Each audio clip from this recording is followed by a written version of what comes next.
ሰላም ጤና ይስጥልኝ እንደምን ከርማችኋል እግዚአብሔር የተመሰገነ ይሁን በቸርነቱ ለዚች ቀን ያደረሰን አምላክ ክብር ምስጋና ለእርሱ ይሁን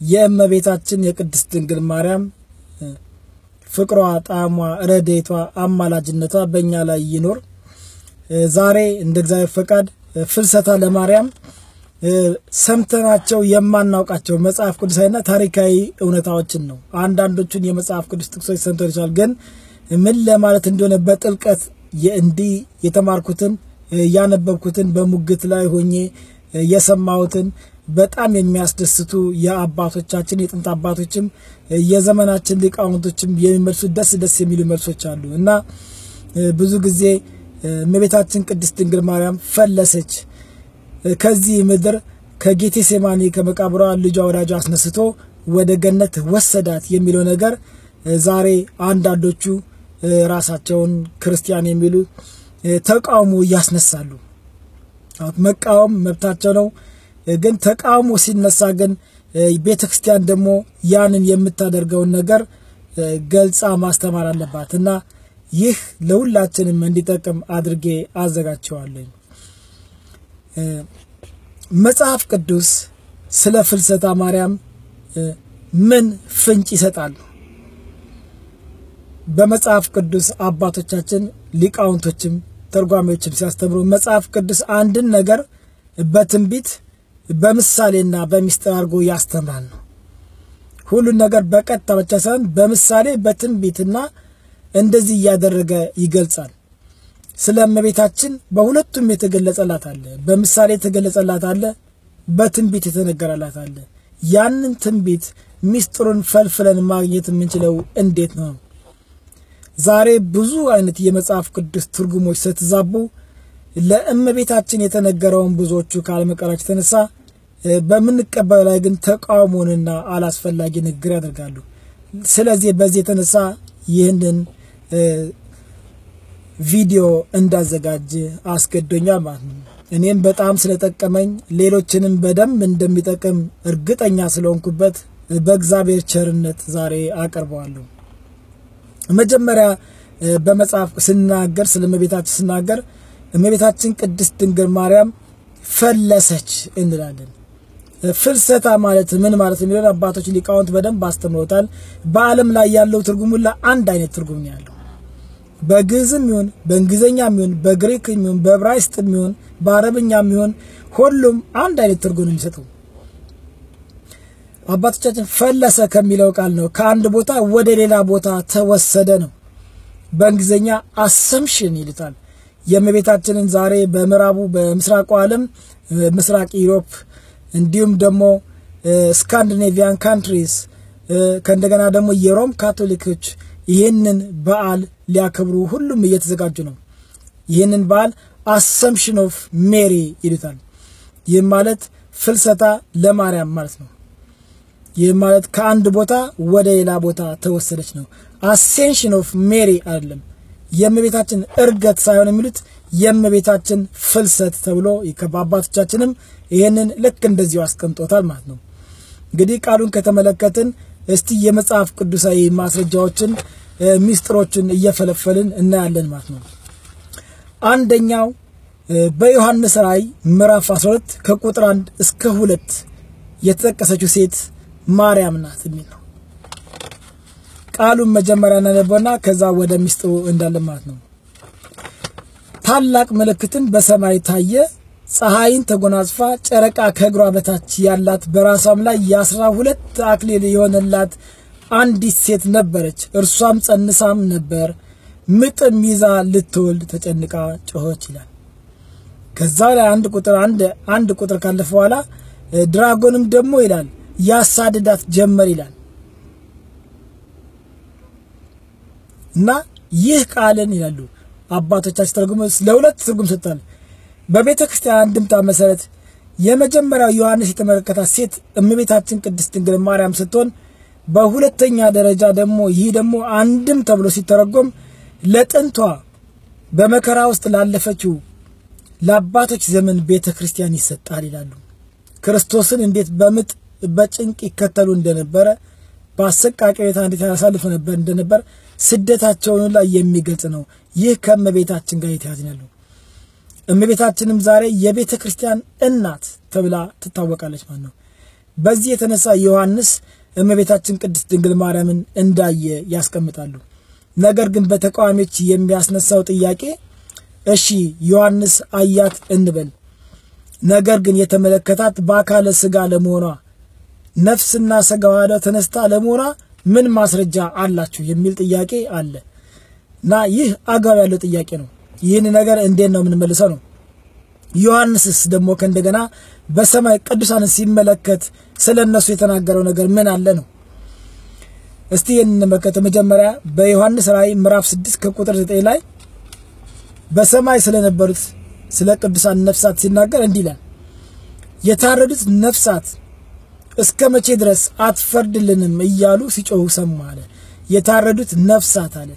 ዮሐንስ በሰማይ የተመለከታቸው እነዛ የታረዱት ነፍሳት ምን ያለው? የታረዱት ነፍሳት ነፍሳቸው ከስጋቸው የተለየ፣ ስጋቸው ትንሣኤን የሚጠብቅ ነፍሳቸው ግን በሰማይ ያለች ብሎ አስቀመጣቸው ማለት ነው።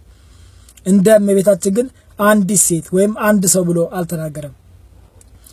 ቅዱስ ጳውሎስም እንደዚሁ በተመሳሳይ አገላለጽ እንደዚሁ ስለ ቅዱሳን በተለይ ነፍሳቸው ከስጋቸው ስለተለየችው ቅዱሳን ሲናገር በዕብራውያን 12 ከቁጥር 23 ላይ እንዲህ ይላል፣ ፍጹማን ወደሆኑት ወደ ጻድቃን መንፈሶች ሄዳቸው ይላል። ፍጹማን ወደሆኑት ወደ ጻድቃን መንፈሶች። ቅዱስ ዮሐንስ በሰማይ ያያቸውን ነፍሳቸው ከስጋቸው የተለዩትን ትንሣኤን የሚጠብቁት ምን አላቸው? ነፍሳት አላቸው። ቅዱስ ጳውሎስ ደግሞ መንፈሶች አላቸው።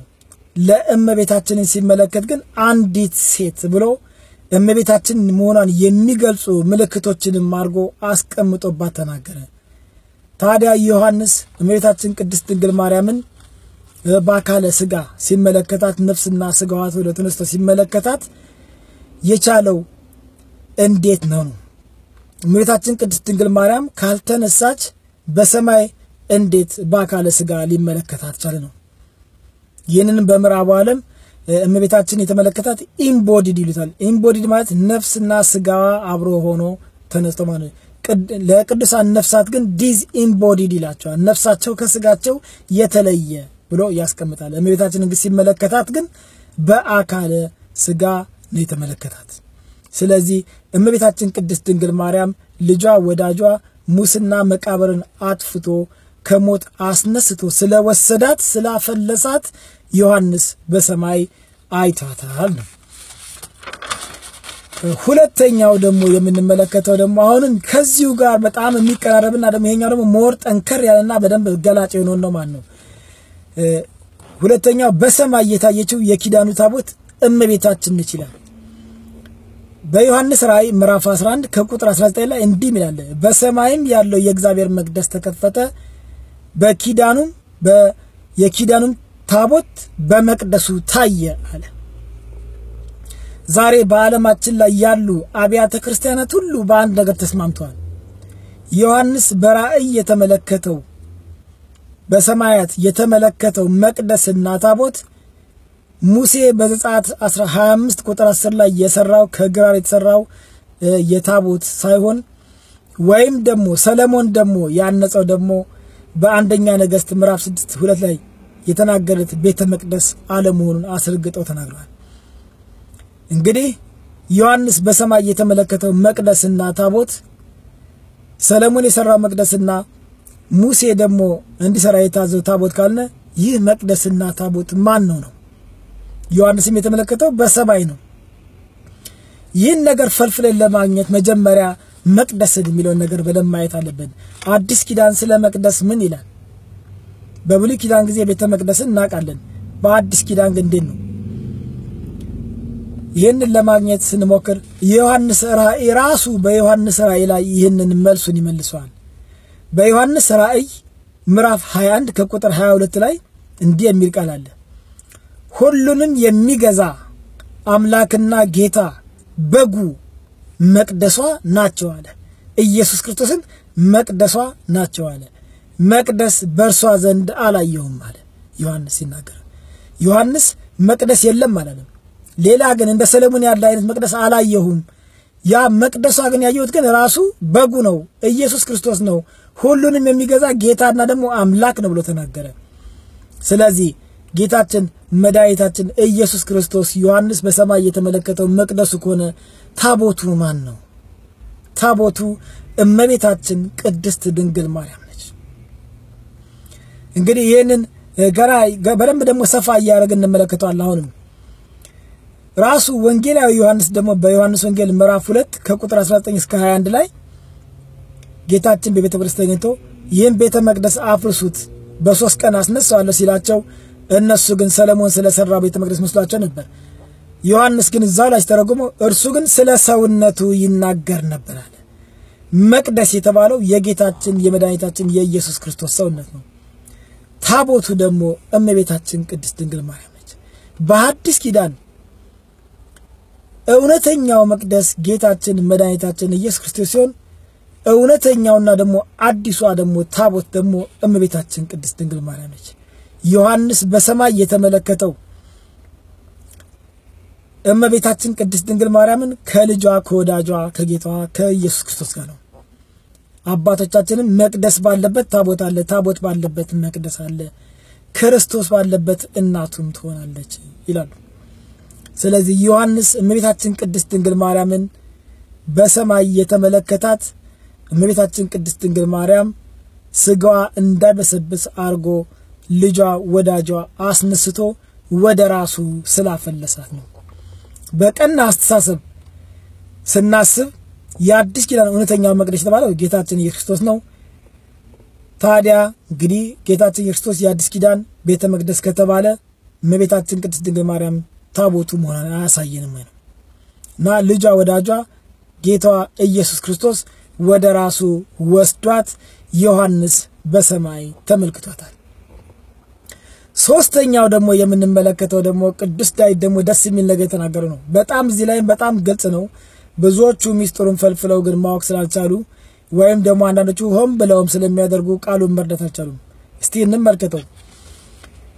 ቅዱስ ዳዊት ስለ ድንግል ማርያም የቃል ኪዳን ታቦትነት ትንቢት ተናገረላት ነው ወርስ ያልኩት። ይህም በመዝሙረ ዳዊት 132 ከቁጥር 6 እስከ 8 ላይ እንዲህ የሚል ቃል አለ። እነሆ በኤፍራታ ሰማ ነው፣ በዱርም ውስጥ አገኘ ነው፣ ወደ ማደሪያዎቹ እንገባለን፣ እግሮቹ በሚቆሙበት ስፍራ እንሰግዳለን። አቤቱ ወደ ረፍትህ ተነስ፣ አንተና የመቅደስህ ታቦት። እዚህ ጋር አቤቱ ወደ ረፍትህ ተነስ አለ። አንተና ማን ነው የተነሳው? ጌታችን መድኃኒታችን ኢየሱስ ክርስቶስ ነው። የመቅደስህ ታቦት ጭምር ተነሱ አለ። እናቱ ቅድስት ድንግል ማርያምም ጭምር አስቀመጣት። ከላይ ስንመለከተው ብዙዎቹ ይህንን ራሱ የምዕራቡ ዓለም ተርጓሚዎች ይህንን ተስማምተውበታል። እዚህ ጋር ግን ትንሽ ጸኖባቸዋል። ምክንያቱም እነሆ በኤፍራታ ሰማነው በዱርም ውስጥ አገኘ ነው የተባለው በኤፍራታ የተወለደው ጌታችን መድኃኒታችን ኢየሱስ ክርስቶስ ነው።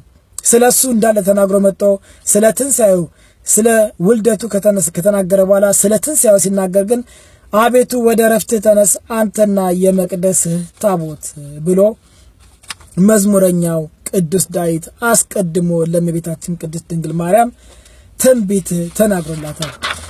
እና ዛሬ ብዙዎቹ ይህንን ትንቢት ላለመቀበል የተነገረው ላለመቀበል እና ቃሉን ራሳቸው እያጣመሙ እኛን ግን ሲከሱ ይስተዋላል ማለት ነው። መዝሙረኛው ዳዊት ግን አስቀድሞ ተናግሮላታል። አባቶቻችንና ሊቃውንትም በደንብ ሲተረጉሙት እውነተኛው የእረፍት ቦታ የተባለው እውነተኛው እረፍት ክርስቶስ ነው፣ በመንግስተ ሰማያትም መኖር ነው። ድንግል ማርያም በለበሰችው ስጋ ጌታችን ኢየሱስ ክርስቶስ ወደ ራሱ ካልወሰዳት በስተቀር በሰማይ እንዴት ልትታይ ቻለች? መዝሙረኛው ዳዊትስ አንተና የመቅደስህ ታቦት ወደ ረፍት ተነሱ አለ። መቼ ላይ ተነሳችሁ? ይሄንን ደግሞ በኋላ በደንብ እንመለከታለን ማለት ነው። አራተኛውን ደግሞ ስንመለከተው አሁንም እንደዚሁ ቃላቱ በጣም ደስ ይላል። ንጉስ ዳዊት ታቦቱን ከአቢዳራ ቤት ወደ ቤተ መንግስቱ እንደወሰደ ሁሉ ይላል ሊቃውንቶች አመስጥረው ተረጉሙት ጌታችን ኢየሱስ ክርስቶስም እናቱን ከጌቴሴማኒ ወደ ሰማያት ወደ ገነት ወሰዳት ነው። በሁለተኛ ነገሥት ምዕራፍ 6 ቁጥር 12 ላይ ዳዊትም ሄዶ የእግዚአብሔርን ታቦት ከአቢዳራ ቤት ወደ ቤቱ ከተማ በደስታ አመጣው ይላል። በዚህ ምዕራፍ ላይ ቅዱስ ዳዊት ፍልስጤማውያንን ድል ካደረገ በኋላ ኢየሩሳሌምን የእስራኤላውያን መናገሻ ከተማና የቃል ኪዳኑ ታቦት መቀመጫ አደረጋት። ታቦቱንም ወደ ራሱ ወሰደ ይላል። ጌታችንም ሞትን ድል አድርጎ ከተነሳ በኋላ ወደ ሰማያዊ ከተማ በሰው እጅ ወዳልተሰራችው ወደ እውነተኛይቷ ኢየሩሳሌም ሰማያዊት ከተማ ከሄደ በኋላ እናቱ ቅድስት ድንግል ማርያምን ወደ ራሱ ከሞት አስነስቶ ወስዷታል። ለዚህ ነው አባቶች ይህንን በሚስጥር እያስቀመጡ ይህንን ያሳዩናል ማለት ነው። አምስተኛው ደግሞ በጣም እንደዚሁ አሁን ጠንከር የሚል ነው። አምስተኛው የድንግል ማርያም ስጋ የሚበሰብስ የሚፈርስ አይደለም ይላሉ ሊቃውንቶች ተረጉሙት። ምንድነው ይሄን ያደረገው ነው? እንዲህ ሊሆን የሚችለው ምንድነው? ምክንያት ነው። ሁለት መላምቶችን ሊቃውንቶች ያስቀምጣሉ። አንደኛው መላምት በመዝሙር 16 ከቁጥር 10 ላይ እንደተነገረው ቅዱስህንም መበስበስን ያይ ዘንድ አትተውም ይላል። ግጥ ይሄ ቅዱስ መዝሙረኛው ዳዊት የተናገረው ለጌታችን ለመድኃኒታችን ለኢየሱስ ክርስቶስ ቢሆንም እመቤታችን ቅድስት ድንግል ማርያምን የመለኮት ማደሪያ የመለኮት መዓዛ ያደረባት አምላክን በሰውነቷ በማህፀኗ የተሸከመች ስለሆነ ሰውነቷን ቀድሶታል። ስለዚህ ይህን የተቀደሰ ስጋ እንዳይበሰብስ አድርጎ ወደ ራሱ አስነስቶ ወስዷታል። ሁለተኛው ግን ከዚህ ጋር ያለው ግን መላምት ይበልጥ ያጠነክረዋል። ለምን? እመቤታችን ቅድስት ድንግል ማርያም በብሉይ ኪዳን ጊዜ የነበረው የታቦቱ ምሳሌነቱ እመቤታችን ቅድስት ድንግል ማርያም እንደሆነች ሁሉ አሁን ስለ ታቦት ደግሞ በደንብ ስናቅ ነገሮች ግልጽ ይሆናል ማለት ነው። በዘጸአት ምዕራፍ 25 ከቁጥር 10 ላይ እንዲህ የሚል ቃል አለ። ከማይነቀዝ እንጨት ታቦትን ስሩልኝ ብሏል እግዚአብሔር አምላክ። ታቦትን ከግራር እንጨት ስሩልኝ አላቸው እግዚአብሔር አምላክ በዘጸአት 25 ከቁጥር 10 ላይ ያለ። ለምንድነው እግዚአብሔር ለታቦቱ መስሪያ ግራር እንጨትን የመረጠው? ለምን ባህር ዛፍ አልሆነም? ለምን ወይራ አልሆነም? ለምን ጽድ አልሆነም? እንደውም በደብረ ዘይት በእስራኤላውያኖች በመካከለኛው ምስራቅ ብዙ ጊዜ በደንብ ይታወቀው የወይራ ዛፍ ነው። ለምን አልሆነም? ያ ለምንድነው የግራር ዛፍ የተጠቀመው? የዛፎችን ባህሪ ሲጠና የግራር ዛፍ የማይነቀዝና የማይበሰብስ ነው። የቃል ኪዳኑ ታቦት የእመቤታችን ምሳሌ ነው። እንግዲህ ከእንጨት የተሰራው ያ ታቦት የማይነቅዝ የማይበሰብስ ከሆነ ያ ደግሞ ለቃሉ ማደሪያ ከሆነ እውነተኛው ቃል ዓለምን ካለመኖር ወደ መኖር ያመጣው ጌታችን ኢየሱስ ክርስቶስን በማህፀኗ የተሸከመችው እውነተኛዋ የአዲስ ኪዳን ታቦት ስጋዋ የማይበሰብስ የማይነቅዝ አድርጎታል። ይህም የሆነው መዓዛ መለኮት ያደረባት ስለሆነች ነው ብለው አባቶች በሚስጥር በህንም በደንብ ያስቀምጣል ማለት ነው።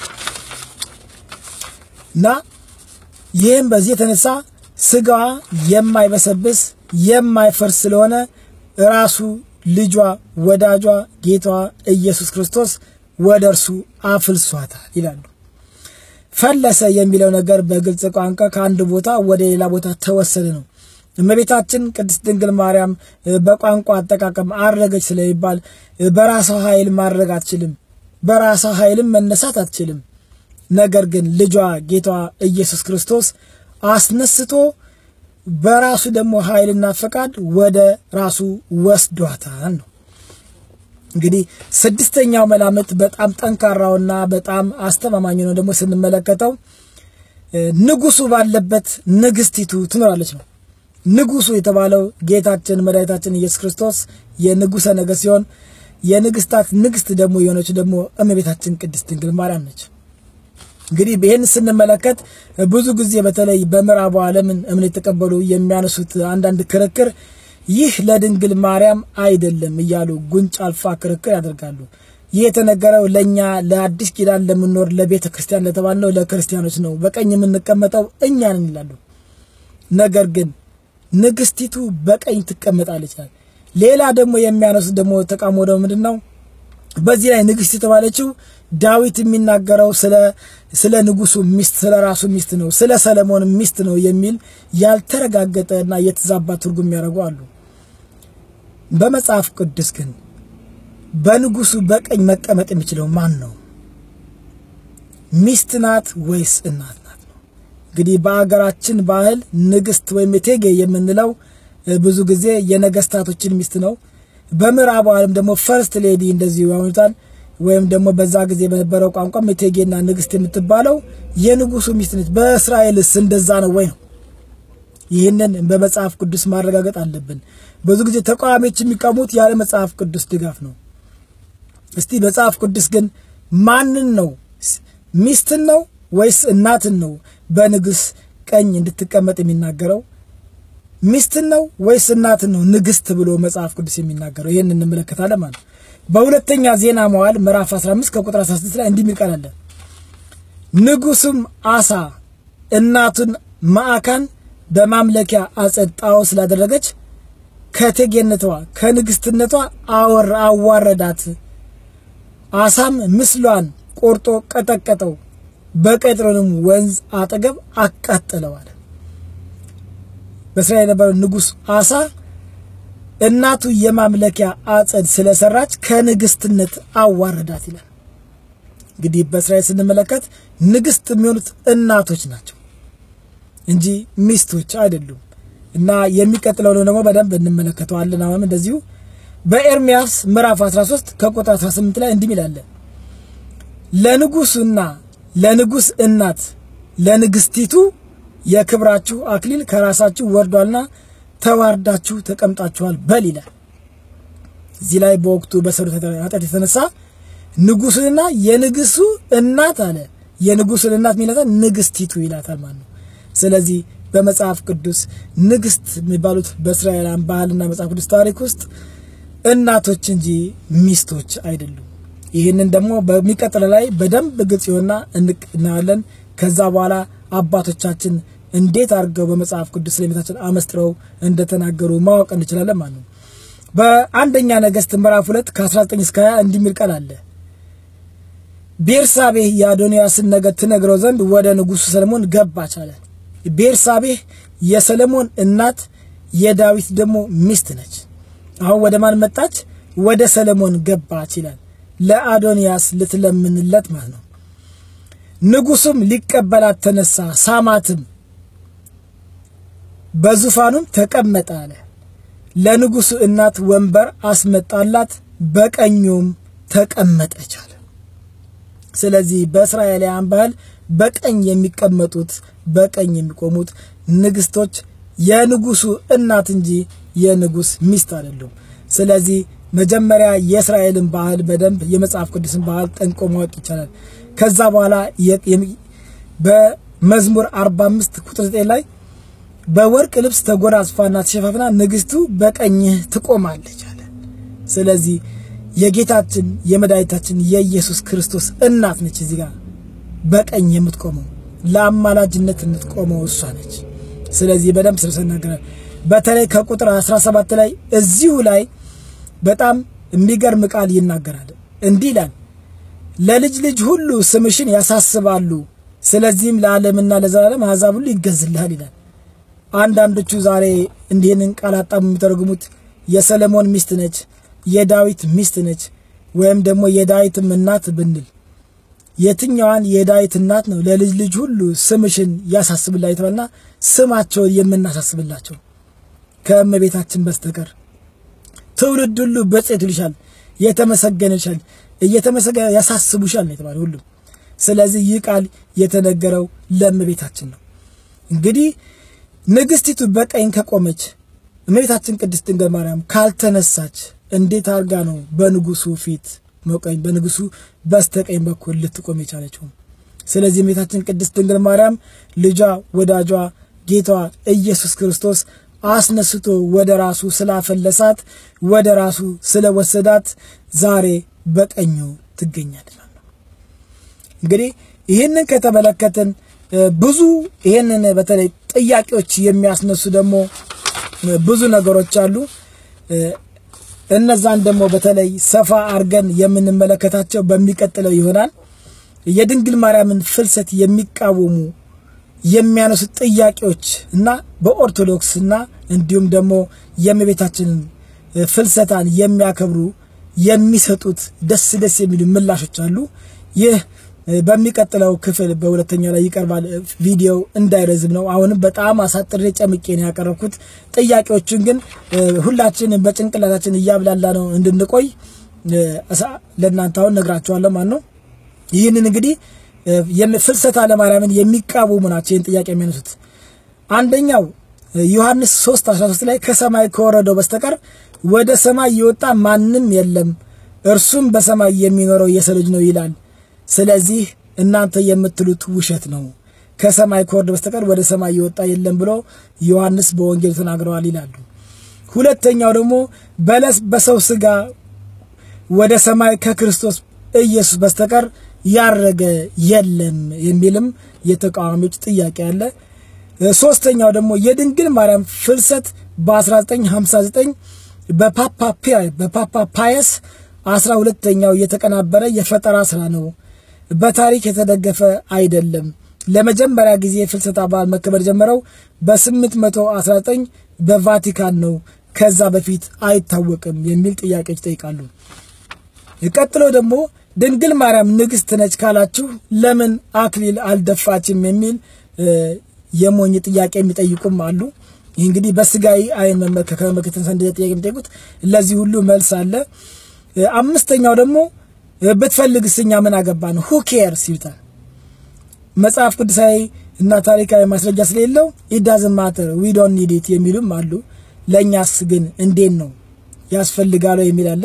ስድስተኛው ደግሞ ድንግል ማርያም እናንተ እንደምትሉት ኃጢአት የሌለባት ቅድስት አይደለችም፣ በሮሜ 3:13 ላይ ኃጢአትን ሰርተዋልና የእግዚአብሔርም ክብር ሁሉ ጎድሏቸዋል ይላል። በዮሐንስ ደግሞ አንደኛ ዮሐንስ ደግሞ 1:8 ላይ ደግሞ ኃጢአት የለብንብን ራሳችን እናስታለን እውነትም በእኛ ውስጥ የለም። መጽሐፍ ቅዱስ የሚናገረው እንደዚህ ነው፣ እናንተ የምትሉት ደግሞ ሌላ ነው፣ ይህንን ማስተባበል አትችልም ይላሉ። በሚቀጥለው ላይ ለነዚህ ስድስቱ ደግሞ ጥያቄዎች ደግሞ እንደዚሁ ቪዲዮውን መልስ በደንብ አዘጋጅቼ አቀርብላችኋለሁ። እግዚአብሔር አስጀምሮ ያስጨረሰኝ ክብር ምስጋና ለእርሱ ይሁን። በሚቀጥለው ደግሞ እንደዚሁ ደግሞ ለእናንተ ደግሞ እንዳቀርብ እግዚአብሔር ይርዳኝ። በጸሎታችሁ አስቡኝ። ማሳሰቢያዬ የተዋህዶ ኦርቶዶክስ በእምነታችን መጽናት አለብን። ተቋሚዎች በሚያስነሱ ጥያቄ መደንገጥ የለብንም። ጥያቄዎች ሁሉ መልስ አላቸው እና ይህንን ማወቅ አለብን። ደግሞ ሁሉ ነገር ስንመልስ በፍቅር እናርግ፣ መሰዳደብን እናርቅ፣ መቃቃርን እናርቅ፣ መጣላትን እናርቅ። እውነቱን የምናቀውን እንንገር። ባይቀበሉም መልካም ነው፣ ቢቀበሉም መልካም ነው። ምርጫ የሰው ልጅ አለውና ሰው ልጅ እግዚአብሔር የሰጠው የመምረጥ ነፃነትና የመወሰን ስልጣን አለው። ስለዚህ ያንን ሰዎችን መጋፋት የለብንም። እንግዲህ ከዚህ ከመቤታችን ደግሞ ጾሟን ይህን ከዚህ ከፍልሰታ ደግሞ በዓል ረድኤት ደግሞ ለመካፈል እንግዲህ እግዚአብሔር የበቃን አድርገን በጸሎት እንተሳሰብ፣ በእምነታችን እንጽና። አሁን የምናያቸው ፈተናዎች ሁሉ ያልፋሉ። ከዚህ የባሰም ሊመጣ ስለሚችል ተግተን እንጸልይ። እግዚአብሔር እሱ በቸርነቱ አገራችን ያስብልን። በዓሉን መጪውን ደግሞ የፍቅር የሰላም የበረከት የረድኤት በዓል ያድርግልን። አሜን።